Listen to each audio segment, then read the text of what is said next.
สวัสดีครับ I'm Point from ค้นพบ Who do you think is responsible for your happiness, for your joyfulness, for your contentment, for your peace of mind, for your clarity of mind? In other words, do you think your happiness or your joyfulness should depend on some outer factor, some outer external circumstance, some outer external situation or event, or some outer external person or group of people? And obviously the answer is no. We cannot depend on outside things to make us happy. Because if we walk down that road assuming life works that way, then sooner or later we will likely be headed for disappointment. Because if you think about it, this is really putting the cart before the horse. And this is understandable why we view things this way due to a number of reasons. Number one, we have been brought to believe or led to believe through our culture, through our traditions, through our society, through our belief systems, from that of our peers, our friends, our families, our society, as I just said, and all that in between. We have been led to believe that we will only be happy upon having that car, that house, that money, that relationship, that vacation, holiday, or trip, right? And there's just so much pressure in each and every day for us to somehow make it. And that pressure leads us to believe that our sense of value or worth, or therefore also our happiness, depends on it. But this is not, I would propose, not the right way to go about it. And many of our wise teachers would all be saying the same thing. Happiness must be generated from within. It must come from you. And they all point to the present moment. Because in the present moment, your mind is free from worries, doubts, anxieties, and fears. In the present moment, when you're in tune with reality as it is, you will find that it is actually quite safe, peaceful, joyful, and even blissful. But I want to present this topic slightly different today. First of all, do you notice how if we lead life in a way where we always want to pursue things, thinking that they'll make us happy, number one, is a very big struggle before you even get to your goal, even if you do achieve it. It's a big struggle because you're pushing against reality all the time. You're pushing against life as it is. You're pushing against reality and the universe because you're saying that I'm not yet happy because I don't yet have that thing, right? So it's a constant struggle, which can be very tiring. And once you do get that thing, the happiness or the excitement or the feeling of extreme joy or elation will be rather short-lived, because you then come to grow to be used to it, and then you want the next thing. You want more and more and more. In psychology, this is called hedonic adaptation. You just become used to the next thing that you acquire, and then you want more. Our wise teachers would say that this is the nature of the human ego mind, that always wants more, always wants to expand, always looks for happiness outside itself, always looks for happiness in possession of material goods and in possession in terms of identification with, say, the possession of identification with your culture, your religion, your nationality, your relationships with others, etc. Right? So what can we do to learn to be more content and joyful here and now without needing something outside of us to make us happy? Now, this is not to say that you should not chase those things. This is not to say that you should not work towards acquiring your goals or achieving your goals. Of course not. This is to say to put the horse before the cart and not the cart before the horse. You want to be able to be happy regardless of your outside circumstance. You want to get to the point where your internal state of mind, your internal state of being, is relatively stable and content and happy and joyful, regardless of where you are in life, in terms of your life situation, life circumstances. This is easier said than done, which is why we need to do the practice. That's why we need to do the training to get there. So,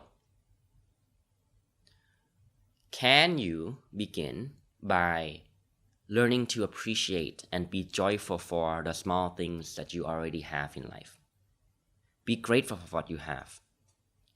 If you're looking for that promotion in your job, if you're looking for that job application that position that you want to apply to, if you're looking to make that money, that financial milestone, if you're looking for that new car, that new house, that new relationship, romantic relationship, whatever it may be, can you go about it in a way where you already feel joyful, or at least have some base level happiness or contentment as you go about in letting those things unfold in your life?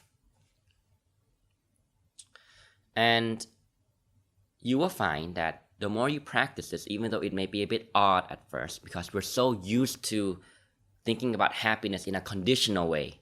I need that in order to be happy. So it may be a bit odd or unusual at first, but trust me, as you begin to practice being joyful in your present moment, regardless of what you have externally, you begin to understand that it's actually about the journey and not about the destination.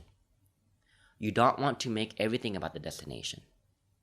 You want to enjoy the journey, right? You want to learn to be able to be happy and joyful now before you get to that goal or have or acquire that thing which you want. So learn to be joyful and appreciate the small things in life. And be grateful for what you have. The friendships that you have. You may be looking for a relationship. Be grateful for the friendships you currently have. You may be looking for a promotion at your job. Be grateful for where you're currently at. Be happy and learn to appreciate and be joyful in the small things of life. Right? And here's the main thing I want to propose in this video today is, if we think about it, we have been so used to always trying to find answers to everything in life, always trying to analyze, to get to some sense of understanding, right? So let's say you're pursuing something, whether it's a promotion at work or a relationship or some money or a car or a house or anything for that matter, and things seem to be going well, but then at the last minute, things don't turn out the way you had hoped for or you had desired. And here you are now trying to understand what happened. And you are trying to find reasons to explain why you feel the way you do right now. In other words, why you feel frustrated, feel disappointed, feel upset, feel angry, perhaps. Right? Oh, I'm angry because my coworkers betrayed me and therefore they got the promotion before I did. Oh, I'm angry and upset because my partner is not behaving in a nice way. My partner is being mean to me. My partner left me, or my partner is not responding to me. You can find all the reasons in the world, and they can be very good reasons too. But guess what? The fact is this: there comes a point when you have to realize that you have a choice to make. Would you rather hold on to the reasons to explain why you feel unhappy, or would you rather choose happiness and contentment here and now? Would you rather believe or hold on to the belief that explains why somebody did something bad to you, somebody did something wrong to you, and therefore feel resentment or angry at life or frustrated at life or at that situation or at that person? Or would you rather let that go and choose to be happy here and now? I want to propose that the better choice, for the sake of your own psyche, for the sake of your own mind, for the sake of your own peace and happiness, learn to let go. Whatever happened, happened. And think about this. When you try to overanalyze and understand something, it really is an illusion of control, wouldn't you think? Because it is your mind trying to attempt to come at some conclusion, come at some understanding, with the assumption that if you understand it, then you can do something about it. Sounds nice in theory, right? But in practice, it only leads to more worry, more anxiety, more feelings of upset, anger, and frustration. In other words, more suffering, right? It's really an illusion of control because we think that by understanding or analyzing it, we can therefore be in control of the situation. But actually, in doing so, you only stir up more emotions in yourself because you end up looking back into the past to find reasons to explain why you are justified to feel the current way that you do. And if you want to talk about the future, wouldn't it be better to be focused on the future, not on the past? The past does not have to determine or define your future. And we talked about that previously a few videos back. Your past does not have to determine your future.